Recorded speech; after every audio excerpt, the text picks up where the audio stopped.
and welcome to the UTI Swatantra series powered by ET Now. I'm Fia D'Souza. Thank you so much for tuning in. In our continued efforts to help you understand your money better and invest better, today we're going to focus on SMEs and entrepreneurs and how financial planning for them is different from someone who normally has a salary. Now, I have two wonderful guests in the studio with me who are going to help me answer all of the questions that our audience members have. I'm going to do a quick round of introductions.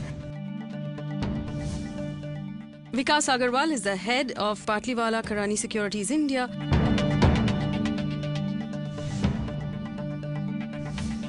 And Pawan Meher is the founder of Dhan Bazaar. Gentlemen, thank you so much for coming in. Obviously, from all of the clients that you both encounter, you know that there is a marked difference in the needs of an entrepreneur and the needs of, someone with a salary. I'll start with you, Vikas. First of all, they don't have PF, they don't have the compulsory, pension or life insurance or health insurance that an employer might give you. What are the first things that an entrepreneur should check off his box when he's starting with his financial plan? The first thing which any entrepreneur should definitely check off is an effective cash management. Today, whether you talk about the largest company in the world managing billions of dollars or a small scale company is just having lakhs or crores rupees of transactions overall, it is very important to have an effective cash management in place. And there are various financial asset classes which provide you interest kind of an income if you invest them wisely. Okay, so what would you recommend? Assume, there are people here, there are people at home who normally have some sort of cash availability, which most entrepreneurs have from the business, but they want the comfort of knowing I can access this cash whenever I want to. What would you recommend someone like that do? See, historically in India, we are still in the traditional way of investing, wherein we believe that bank fixed deposit is the best way of investment. Probably for a business, there is nothing better than a bank fixed deposit. But tell me, what if you have money only for 2, 3, 4 days? You go to a bank, even they will not give you a fixed deposit for less than 7 days. If you look at the rates which are offered for a 7-day fixed deposit, you will probably feel that the efforts which you have to incur to go and get that deposit done is rather more than doing that investment. If you talk about any mutual fund investment, there are schemes like liquid mutual fund schemes, wherein you can invest for as short as 1 day and you will get an interest paid for that amount of money which you invest. And the returns are generally in the, whatever they do, they invest in money market securities. So depending on the RBI's repo rate, you get your interest premium, which is much, much more than a 7-day fixed deposit. So liquid mutual fund is what I will strongly recommend to every SME or any kind of corporate size which you belong to. Okay.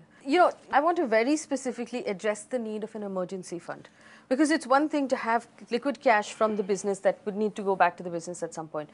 But I want all entrepreneurs to carefully consider the emergency fund to cover, maybe on a particular month the money doesn't come in, or to cover some sort of an emergency that pops up where they're not liquidating an asset or they're not dipping into something that's meant for something else.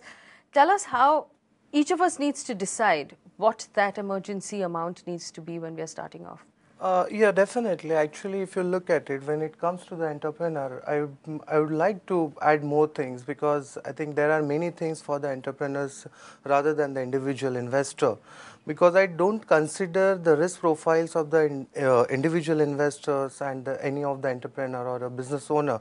I think there will be a vast difference between them, because there are many risks which the entrepreneur has to consider while investing, as well as he has to protect, as you rightly said, that what kind of an emergency can be there, because there has to be, we say, a business continuity planning. So what considered into a business continuity planning? I think there are many different assignments which he has to do. One is the surplus management, then there will be some kind of a cash flow management. So basically there are a different periodicity in terms of getting the payments, and then there is a different periodicity while doing the payments to the vendors. So for example, there will be some daily cash accruals, there will be a weekly cash accruals, there will be a monthly cash accruals. So it has to be decided in a way that what kind of a cash flow deficit which is coming on a month basis, on a week basis, or on a fortnightly basis. So if I keep on accruing some expenses on the regular basis, so right from my electricity bill to salaries of the employees to the vendor payments. So if I have a weekly cash flow, then I will park the salary amount separately. my different billing amounts separately, then different payments to the vendors separately, and then at the end of the month or end of that particular periodicity when I have to do those payments, then that money is ready with me lying into a liquid funds or wherever I have parked that money for that short period of time. And when it comes to the longer term perspective, as I said, that business continuity planning. So in a business continuity planning, the contingency planning as well as many entrepreneurs face a lot of problems in terms of the competition. Then there are many business which is cyclical in nature. So what kind of a planning which we can do, what kind of a surpluses which we have to keep aside for the project expansion in case if I am facing some kind of a competition in future, then if I have to change my machinery, if I have to change any kind of a technology within, then that point of a time that particular fund is ready for me.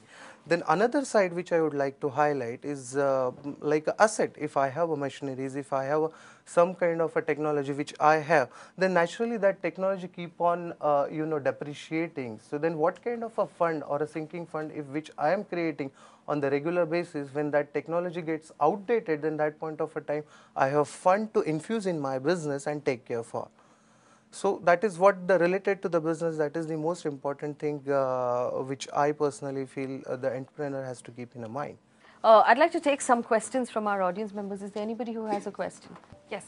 Basically, my question is related to a typical SME, where normally bank asks for a deposit as for emergency.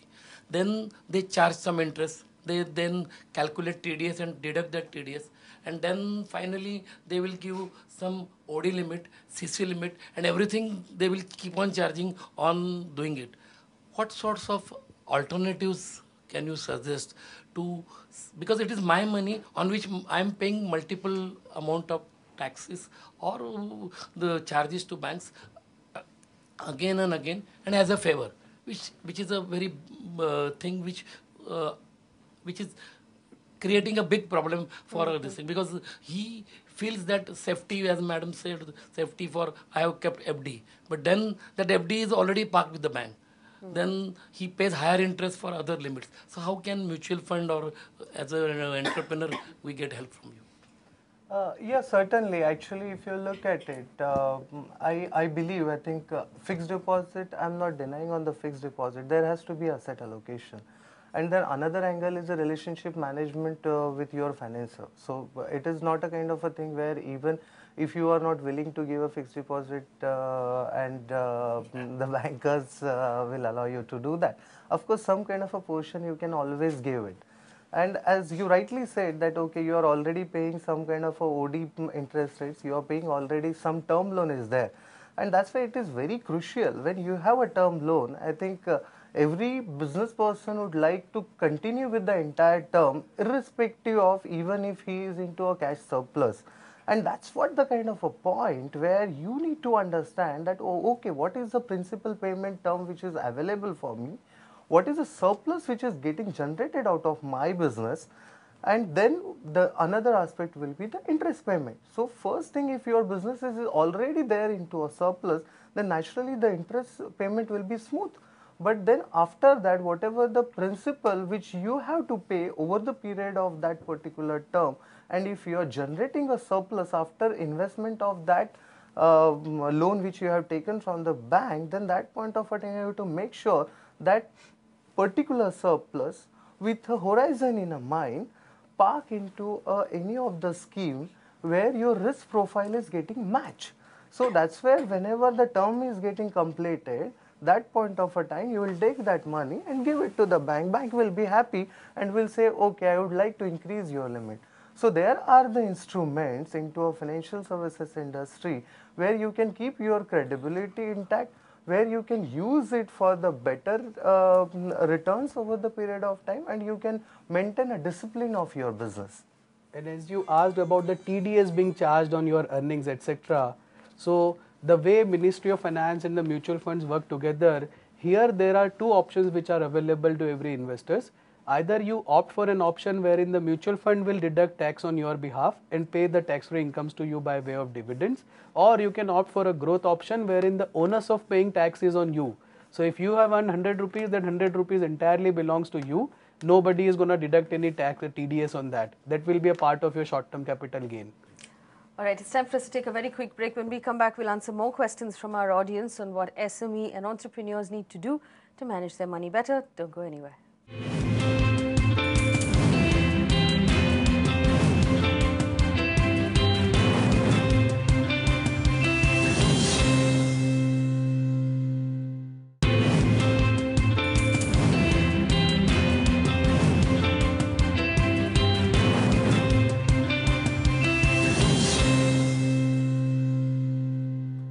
Welcome back. You're watching the UTI Swatantra series powered by ET Now. Thank you for staying with us. We're talking to entrepreneurs and people who manage SMEs and talking to them about how they should manage their money better and giving them ideas on how to better manage their cash flows and their liquidity. The gentleman in the back, go ahead. So my question is regarding this investment, what you're talking about. How you rate SIP with, say, one time what we invest in, say, balance fund or say equity fund? How you rate both? The answer lies in the name itself, systematic investment plan. I'm not saying that lump sum investments are bad, but for any individual or for any entrepreneur, when you have your long-term goals set, rather than entering into markets at any point of time, of course, nobody can guarantee that this is the best time to get into the markets and this is probably the lowest time of the market. But once you enroll yourself by doing systematic investments, irrespective of the levels at which markets trade, your investments will keep on happening. There could be two scenarios, either markets may go up or markets may go down. So consider a scenario when probably markets are going up. What you are doing is you are buying at every incremental price.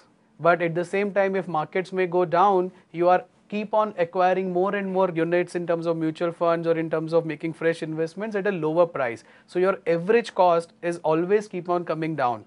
So systematic investment plan is one of the best way of investing money and creating a wealth for a family or for a long-term future, I would say. In fact, let me broad base that question a little bit. Systematic investment plans are normally, they function like EMIs, largely for the salaried people, because I know exactly how much money is going to come in every month. So as a salaried person, I can allocate that money and I can decide that this is how I want to make it function. The fear with an SIP normally for an entrepreneur is, I don't have a regular cash flow in that manner. So how can I make sure that I will manage to pay it off on time or that it won't bounce or all of these things won't happen? So what's the ideal way for an entrepreneur? Yeah, excellent. I think that's what the way, because if you look at the individual and a business owner has to treat themselves separately in terms of a risk as well. The risk which looks moderate for an individual is very aggressive for a business owners, because the objectives of the business is completely different. So let's say in case if you decide and if you have a goal, okay, after 5 years I had to buy another factory. So if I had to buy another factory after 5 years, then naturally on the regular basis I had to keep my money aside. So, okay, I do understand on the monthly basis it may not be possible, but you create a discipline that, okay, on the monthly basis I will do it. Even if the SIP gets discontinued, and in case if you get any kind of a lump sum cash flows in between the year, then you staggered it through a STP as well. You park that money into a liquid fund and do a systematic transfer planning into the equity schemes or whatever the schemes which you have to suggest. And then while doing that, it is not a kind of a rule of a SIP or a lump sum investment. It is a rule of asset allocation which you have to keep in mind. So while doing asset allocation, how much money has to go into a liquid fund, how much money has to go into a long-term debt funds, how much money has to go to a tax-free bond fund, how much money has to go into a very important aspect which I would like to highlight is, again, if you are a business owner and there are two promoters in the company, then naturally there is a risk associated with them, and the brand name is also associated with an individual. So how you will protect it? So you should ask those questions that, okay, how I will protect my brand name, how I will protect my business valuation, because a lot of SMEs are getting funded through a private equity, a lot of SMEs are going for an IPO. So then that point of a time, what kind of a planning which I have done for my investments or protecting the valuations to, the brand as well as the other things. We all grew up in the LIC era, where if we missed a payment, the entire investment would lapse. Now, that's not the case with mutual funds. If I miss a payment, my investment doesn't lapse. Nothing happens to it. It's exactly the way it is. what is the penalty for a mutual fund SIP bouncing from my bank account? Nothing. Nothing. Nothing at all. So nothing happens. In Nothing case there is an SIP command coming in this month, Nothing. I do not have the money to meet that command. Nothing happens. No. The same command will come again next month. If I do have the money, it will go in. 3 times if it will consecutively getting bonds, then that point of a time SIP will get discontinued. But there is no direct penalty or a financial penalty which you will bear if your SIPs are getting discontinued. Okay, that's excellent information for everybody here. Yes, okay, go ahead. What should be the best period for the SIP? Like normally people say 3 years you should be stay invested in SIP. Like what should be the best period? See what you can do when you invest through SIPs, okay? So let's say if you commit yourself for a 3-year or a 5-year period of SIP, 1 year down the line your equity taxes are virtually long-term capital gain tax in India on equity is 0. So 2 year down the line, if you want to take something back home, you can easily take it back at that day's market value, and you don't pay any taxes on that. Yeah, the tax liability you have to always keep in mind. That's why I said that when I'm talking about the asset allocation, so on the every year basis, you should keep on looking at that, okay, that how much is there into a debt and how much there into the equity. So if you will say, okay, I have to do asset allocation 70-30, then that point of a time straight away you choose a balance fund where even every rupee of appreciation will automatically get allotted to a debt as well as on the equity side. And if you say, okay, I have to do a 50-50, then try to create a kind of asset classes where automatically the things will get balanced, or manually you balance your investments into the debt and equity. So whatever the period you will choose in a long term, probably my estimate is whatever my research says, the returns will be good. So where you can at least have a GDP plus inflation in your hand. I'm told we have to take another very, very quick break, but we'll come back and answer more questions from our audience. Don't go anywhere.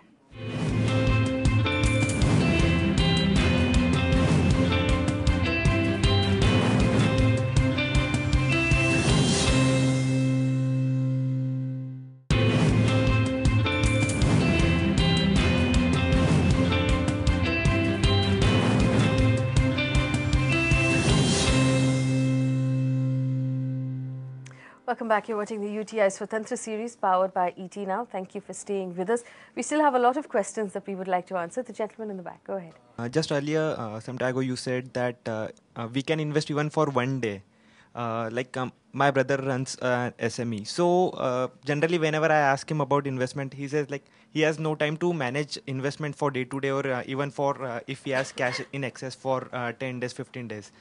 The expenses for the business are generally incurred heavily from the 1st of every month to 5th or 10th of every month. So what will you suggest what he should be doing from the 10th till 30th of every month to park the excess funds so he can use them in the starting of the next month to pay his bills and to also ensure that he is getting a regular or a proper return? Correct. Minimum risk. Liquid mutual fund schemes today in India manages approximately 2.5 lakh crores plus kind of a money. So, most of the large corporates or maybe a lot of SMEs whom, we have educated in the past, they do invest their cash surplus into liquid mutual fund schemes for as short as 1 day. Today, mutual funds have made it so simple for investments. It's just on a click of a tab on your mobile phone. That's all. Just download the application, click on that, and your money will be automatically transferred from your bank account to mutual fund whenever you need it. You give an instruction today, to next business day your account will be credited automatically. So everything is available on your fingertips, and yes, you can invest for as short as 1 day. When you say that your brother has probably payments between 1st to 5th of every month, and what should he do for the money with between 10th to 30th? So even there, the money which he wants to spend on 2nd of that month, he just needs to take that money out on 1st of that month so that the interest or the returns are earned on that money till 1st of that month. And then whatever you need on 5th, take that money out on 4th. So what you will earn till 1st, there will be some difference between what you earn till 4th. All right, let's take another question. Yes. As an entrepreneur, we have money available, but we are not sure about the kind of risk associated with financial instruments. So we would like to park money in fixed deposit. So what are the risks associated with these liquid funds that you are mentioning? As far as liquid funds are concerned, or especially we call worldwide a money market fund. There are certain regulations which has been there around the portfolio constructions and what kind of average maturities the fund houses can't exceed.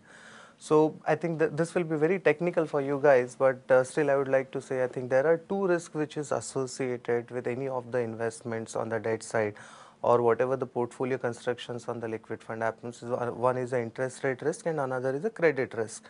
So as far as the most of the portfolio, as Vikas rightly says, gets declared that what kind of a AAA rated securities are there, you will come to know. What kind of certificate of deposits are there, you will come to know. And as I said, that SEBI has also restricted the fund houses in terms of taking a interest rate risk. So I think there is most of the fund houses take around 40 days or a 35 days average maturity. So even if any kind of a short-term fluctuations in the interest rates will be there, and if your holding period will be 7 days or a 15 days, I really don't think in past so many years I have seen the 40 days portfolio maturity or a 35 days portfolio maturity can really give a negative return. So these are the 2-3 parameters which is associated with the liquid fund, and where I think while putting in your money, you should also try to analyze the portfolio as well as the average maturity. And as Pawan rightly mentioned that this could be little technical, our regulators have done a wonderful job over here. Rather than understanding the technicality of the mutual fund scheme, you can simply read the color coding. So the liquid funds which we are talking about are coded as the blue, which is the lowest risk category as per the regulators. So no need of understanding jargons, just understand the color and invest. The gentleman. My question is that normally if individual investor want to invest, they can get the information from everywhere they want. But how an individual investor can judge the ethicalness of management? Our regulators have made it compulsory for every listed company to declare their quarterly financial results. Okay, there has to be a booklet which we call as annual report, which is again sent out to all the investors who are invested in that company's shares. So believe me, historically, annual reports or reading the quarterly financial results, one can easily make out whether the promoters, what level of commitments do they have, what level of ethics do they follow. But of course, you need that experience, and of course, you need that simple thing in place wherein you have a habit of reading the annual reports and quarterly results every time. We have time for one more question. Yes, go ahead.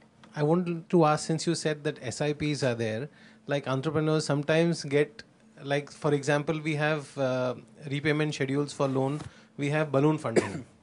Sometimes we want to pay, a fixed EMI for 6 months or 1 year, and then we pay a chunk at the end of 6 months tenure or 1 year tenure. Like that, do they have anything like that in investments? Like in SIPs, if I am regularly giving some money, but when I get a chunk of money, I can invest in the same thing, or should I choose some other product? As you asked that you are doing an SIP and then suddenly you receive a balloon funding and then you want to make further investments. So as my friend Pawan has been talking about, a very good asset allocation, looking at equity, looking at long-term debt, looking at short-term debt like liquid or ultra short-term funds. What is your investment horizon at that point of time when you receive the balloon funding? What is the risk appetite you are willing to take that time, and what is the period which you are willing to commit for that investment is very, very important. We really cannot say that invest in fund A, 6 months down the line, if you receive balloon funding, again put your money into fund A. Because fund A is on the basis of your today's objective and future goal. What is your objective at the end of the 6 months? That will decide the future course of action. So basically, I will have to choose another product depending upon. If you have an SIP running in a particular fund and you have extra money you'd like to put aside, when you get the statement of that fund, it will come with a little slip of paper at the bottom here that will ask you if you want to make a top up. You just have to fill it, tear that slip, attach the check and give it to the mutual fund company. It will go into the same account in the same SIP along with the SIP that's running month on month. So you can just top up what you're already doing. You do not have to start a fresh investment at all. All right, I'm told that we are running out of time and it's time to wrap up the show, but thank you so much for watching and thank you for coming into the studio. You've been a wonderful audience. Gentlemen, it's been a pleasure to have you. Remember, if you'd like to join us in the studio, all you have to do is log on to our website, indiainvestguru.com, or leave us a question on Twitter, #Swatantra. Thank you for watching.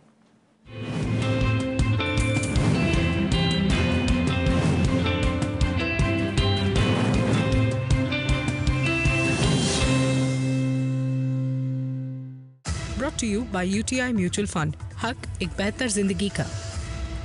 Mutual fund investments are subject to market risks. Read all the scheme-related documents carefully.